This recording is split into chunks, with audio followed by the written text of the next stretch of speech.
L'intelligence artificielle n'a jamais été aussi puissante, jamais aussi accessible et jamais aussi rapide.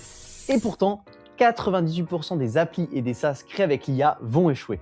Pas dans 10 ans, pas dans 5 ans, là, dans les prochains mois. La plupart des nouveaux projets sont plus concernés que jamais par du churn massif, des apps jamais utilisées et des SaaS morts au bout de 3 mois. Et le plus grave, c'est que beaucoup pensent que le problème vient de la techno. Alors que non, le problème, c'est pas l'IA.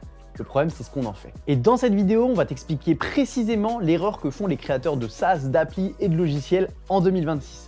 Si c'est la première fois que tu découvres la chaîne, moi c'est Alexandre. Et chez Allegria Group, on accompagne depuis des années des entreprises, des équipes et des entrepreneurs sur leur usage du no-code, de l'IA et des automatisations. On a formé plus de 11 000 personnes et accompagné des centaines d'entreprises.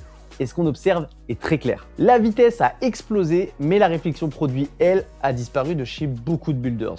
Pour creuser ce sujet, je vais te donner la parole avec grand plaisir avec quelqu'un qui est au cœur de cette problématique au quotidien, Yosra de Crispy AI. Elle va t'expliquer pourquoi la majorité des apps IA échouent et surtout comment tu peux toi éviter ce piège. Alors Yosra, pour commencer, tu voulais nous parler d'un mythe qui est apparu en 2025 et qui est en train de piéger beaucoup trop d'entrepreneurs, c'est ça? Exactement Alexandre. En fait, si tu lances une app, un SaaS ou un produit aujourd'hui, il faut qu'on parle de ce que j'appelle le mythe du vibe coding. Le vibe coding, c'est globalement, j'ai une idée, je la décris à l'IA, elle génère des écrans, je la teste et on verra. Et soyons honnêtes, c'est ultra séduisant. Pourquoi ? Parce que c'est rapide, c'est fun, tu as une dopamine immédiate, tu vois des écrans, tu vois des features, tu as l'impression d'avancer. Mais en réalité, ce que tu vois comme du progrès, c'est très souvent l'illusion du progrès. Parce que dans le vibe coding, il n'y a aucun raisonnement produit. Il n'y a pas de flow utilisateur, il n'y a pas de logique métier, il n'y a pas de priorisation. Et il faut bien comprendre une chose fondamentale, une app, ce n'est pas une suite d'écrans. Une app, c'est une suite de décisions. Des décisions sur ce que l'utilisateur voit, ce qu'il ne voit pas, ce qu'il comprend, ce qu'il doit faire à chaque étape. Et c'est exactement pour ça que 98% des apps IA échouent. Car on entend souvent les mêmes excuses. L'IA n'est pas fiable, les modèles hallucinent, la techno n'est pas encore prête. Et si on entend ça, c'est parce que c'est confortable de croire ça. Parce que ça déplace la responsabilité du créateur à la techno. Mais la vraie raison, c'est pas ça. C'est l'absence de flow, de logique et d'alignement produit. Et pour bien comprendre ça, Yosra va décrypter ça pour nous en 3 points très concrets. Le point 1, c'est que l'IA accélère l'exécution, mais pas la compréhension du problème. L'IA te permet d'aller vite, très vite. Aujourd'hui, je peux sortir un MVP en quelques heures. Et c'est exactement là que le piège se referme. On confond du coup vitesse d'exécution et maturité produit. Et ce qui se passe souvent, c'est ça. Tu as une frustration personnelle, une idée qui te semble évidente, tu la balances dans un outil IA et quelques heures plus tard, tu as une application. Sauf que ta frustration à toi, ça ne fait pas un marché. Tu n'as parlé à personne, tu n'as pas validé que d'autres ont le même problème, tu n'as pas validé que ta solution est la bonne réponse. Donc oui, l'IA peut aider en discovery, elle peut structurer des hypothèses, elle peut analyser un marché, cartographier un écosystème, mais la discovery IA ne remplacera jamais la discovery humaine. L'IA ne verra jamais le regard d'un utilisateur perdu, son hésitation, ses vrais mots, ses objections réelles. Elle ne te dira jamais « ton idée ne sert à rien ». Résultat, tu construis des produits sans avoir vraiment compris le problème qu'on résout, pour qui et pourquoi maintenant. Le point 2, c'est que le vibe coding, c'est trop souvent des features et zéro client, car l'IA te maintient dans ta zone de confort. Et pour un builder, une zone de confort, c'est pas du tout vendre, c'est construire. Donc on empile des features, on peaufine le design, on ajoute des options pendant des semaines, sans aucun feedback réel. Et pendant ce temps-là, on ne fait pas l'essentiel. On n'a pas de go-to-market, on n'a pas de premier client, on n'a pas testé le pricing, on n'a pas confronté son idée au marché. Et le résultat est toujours le même. On a un message flou, on a une proposition de valeur qui n'est pas compréhensible, on a une application qui est trop complexe. Du coup, l'utilisateur arrive et il ne comprend pas en 5 secondes.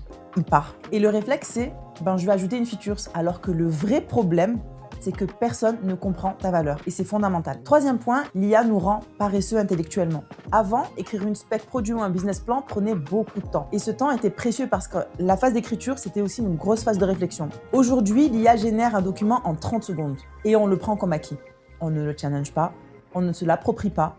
Et pire que ça, l'IA est désignée pour te valider. Mais validation ne veut pas dire vérité. On confond trop souvent un prompt qui marche avec un business qui tient la route. Et c'est là qu'on arrive au point clé de cette vidéo. Le switch mental qu'il faut débloquer, c'est de penser produit avant de penser IA. La vérité est simple, l'IA ne réfléchit pas pour toi. Elle amplifie ce que tu as déjà structuré. Le bon ordre, c'est un problème réel, un parcours utilisateur clair, une logique métier, des règles et seulement ensuite l'IA. L'IA sert à accélérer, l'IA sert à automatiser, enrichir, mais jamais à réfléchir à ta place. Et c'est exactement en constatant tout ça que j'ai cofondé Crispy, une plateforme née contre cette idée de « je génère des écrans et on verra ». Crispy impose volontairement de réfléchir au flow, structurer la logique, Aligner usage, valeur, business. Ce que j'aime dire, c'est product is more than vibe coding. Et depuis le début, c'est dans notre ADN. On veut permettre aux utilisateurs de créer des vrais et des bons produits. Aujourd'hui, on est les seuls à automatiser toute la création d'une application, tout le process, toute la complexité, tout le côté intégration. On le simplifie pour les utilisateurs pour permettre justement de créer des applications qui seront utilisées. Et d'ailleurs, si tu veux tester gratuitement, on a une offre spéciale pour Allegria. Tu retrouveras toutes les informations dans le premier lien qui apparaît en barre d'informations. Merci beaucoup Yosra. Si tu devais donc retenir une seule chose de cette vidéo, c'est celle-ci. Le problème, ce n'est pas l'IA, ce n'est pas le no-code. Le problème, c'est l'absence de pensée produit. Et c'est ce qui manque à beaucoup trop d'entrepreneurs et de builders aujourd'hui.